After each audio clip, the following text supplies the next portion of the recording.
back to my channel. My name is Rebecca, and today we are going to be doing my February TBR.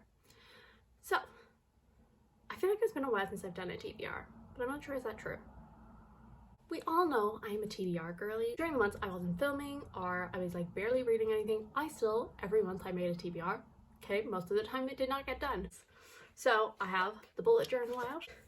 So in my bullet journal I have them split into just like general video ideas and book clubs. So I suppose I'll do book club first.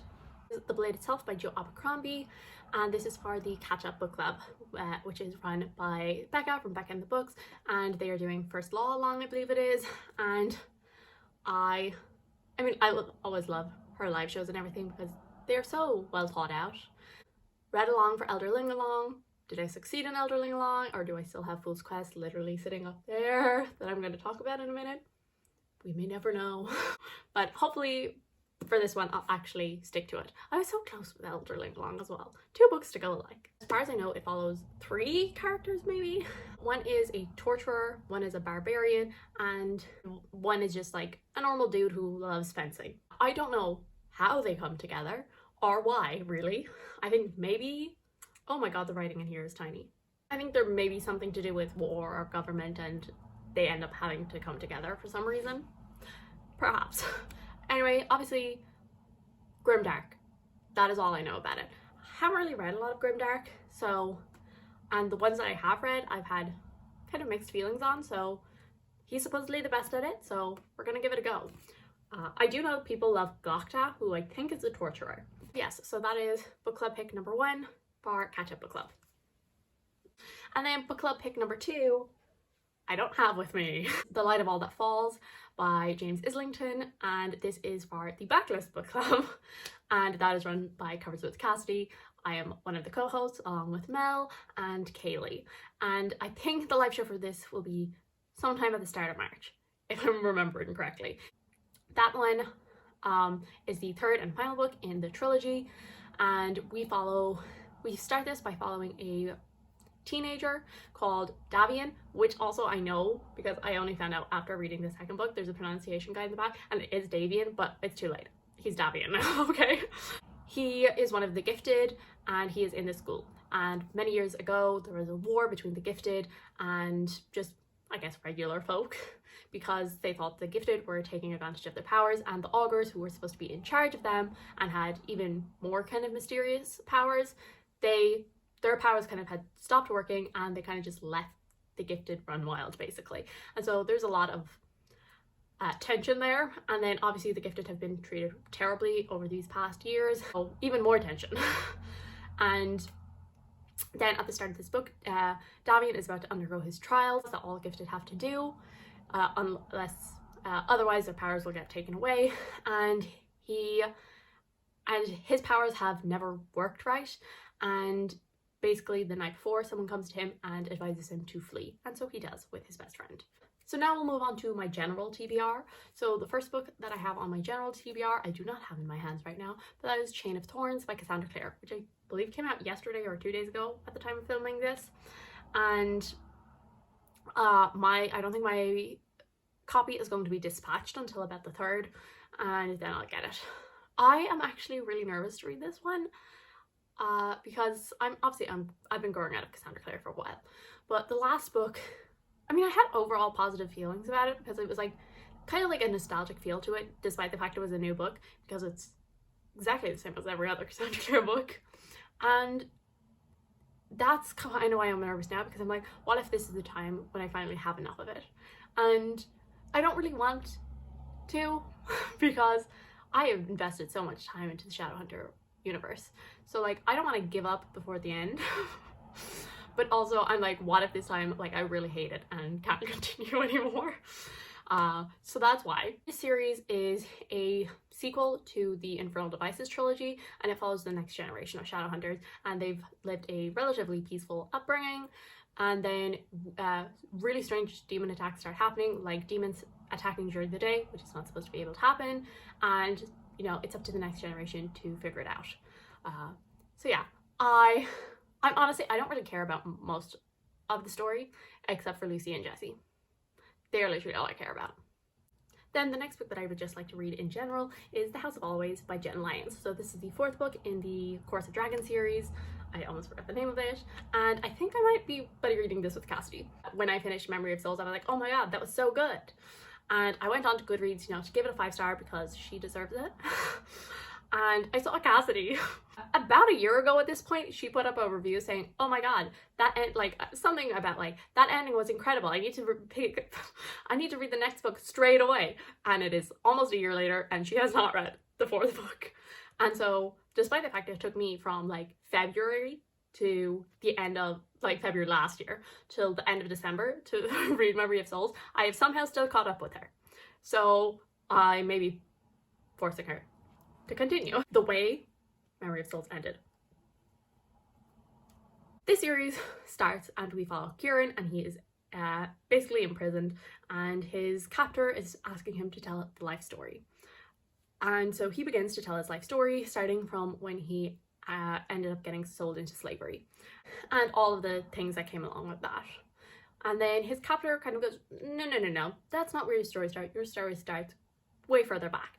And so she starts telling the story starting from when he's, I think, a teenager, and he is growing up in a brothel, and his adopted father is a bard, and he's kind of trained to be a bard. He also sneaks around and is a thief at night, and then he one day gets caught up in a demon attack, and he ends up getting claimed as the lost son of this noble house. And then we follow that storyline from there, and everyone in kind of the world is trying to get at Kieran. He might not be destined to save the empire, he might be destined to destroy it. So we've come a long way since then. But yeah, I'm excited. I need to read this. It is very big though. I don't think it's as big as, no, I think it's not as big as Memory of Souls though. Then my next just general TBR pick is going to be Empire of Ivory by Naomi Novik, which is the 4th book in the Temeraire series. And I even have the 5th one ready to go. I need to buy the rest. This series, the thing is, I can't even tell you what I love about this series so much, but I just eat them up. That is literally it. I just have such a good time with them. This is set in alternate history during the Napoleonic Wars. At the start of this story, we are following Captain Will Lawrence, and he is a ship's captain.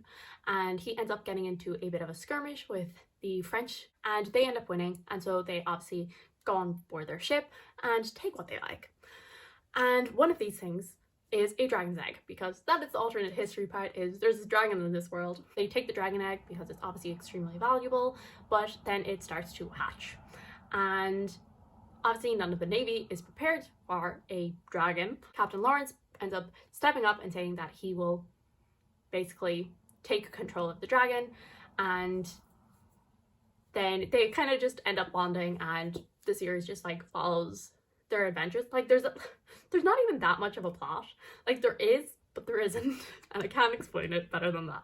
And then the last general pick that I would like to read is Fool's Quest by Robin Hobb. As I said earlier, I have not finished The Realm of the Elderlings. I started Assassin's Apprentice back in March of 2020. The month everything changed. I started it with the Catch Up Book Club. I was there for every live show, I think, except for maybe the Mad Chip. I think I had to go off somewhere, so I wasn't there for that one. But I was always there and on time, and I, unlike Cassidy's book club, which I'm actually a co-host for, I always read them in good time. And then the reading slump hit, and I haven't finished the last 2 books. And it's getting, like, the more time that passes, the more scared I am to finish it, because I know it's going to emotionally devastate me, and I don't want that. So this series has come a long way as well from the synopsis I'm about to give, but we originally follow Fitz, and he is brought to the keep when he is about 4 or 6, I can't remember, and by his maternal grandfather, because he is the illegitimate son of the king in waiting. When he finally gets back to Buckkeep, where kind of court is, he discovers that his father has abdicated his position and fled to the countryside, leaving him in the care of the stable master. And so he is raised like that for the first few years of his life, and then he catches the attention of the king, and the king decides to put him to use by training him up to be the royal assassin. And then my last category is video ideas. And so every year I do a video for Romance Day. That's not what it's called. Valentine's Day. I was about to say I'd do a romance vlog for Valentine's Day and then it just got confused, okay? 2 years ago, I did just trying contemporary romance. And then last year I did trying fantasy romance, and this year I originally was going to do reading sequels of romance books that I have liked. I feel like I haven't explored enough subgenres though. Like, is reading the sequels gonna be a bit boring? And so then I got it in my head that I should try dark romance. And then of course I went to Twitter and I was like, what should I read? Sequels or dark romance? And of course people voted for dark romance because that's content. I have 3 written down, though I've already like kind of changed it already. Haunting Adeline, and I actually don't even know the author's names. I'll put the covers up on the screen anyway. And I was talking to Cassidy today and she basically told me that I have to read before I read that. Kind of spoils, if you read the book first, it spoils that novella, and she thinks it's better to read the novella first. Cassidy is the one who recommended it to me, by the way, and she told me that I will hate it. So thank you, Cassidy. And so yeah, so she has told me to read that first and then read Haunting Adeline. I'm not sure will I read the 2 of them. I will see how I feel about the first one, and then I will see whether or not I want to continue. Also, I obviously have so many books that I want to get to, so I don't want to spend my entire month reading dark romance. I mean, I have to have it finished before the 14th, but like I'm kind of thinking like if I maybe like 10 days out of the month to read as many dark romances as I possibly can, and then that gives me plenty of time to procrastinate on editing it. I don't even know what this book is about. I literally cannot tell you. Are No Saints by Sophie Lark, and this one was recommended by Mel. And she did also recommend the Brutal Birthright series, which is also by Sophie Lark, and she did say that one is less dark, like it's still dark romance, but it's a little tamer. And she's like, so maybe you might want to start with that. And I'm just like, I might as well just like commit to it, like, you know, just go for the dark romance.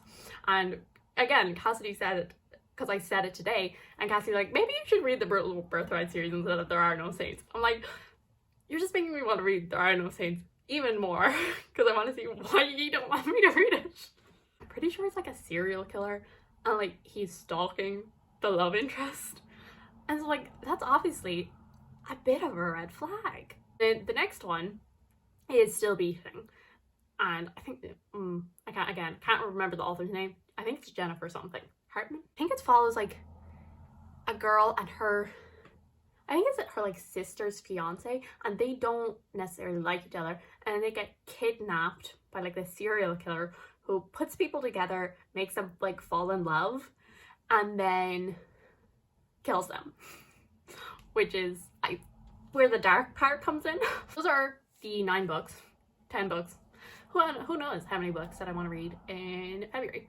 And February is also the month that I have to do my final year project, and I have made a small bit of progress in it.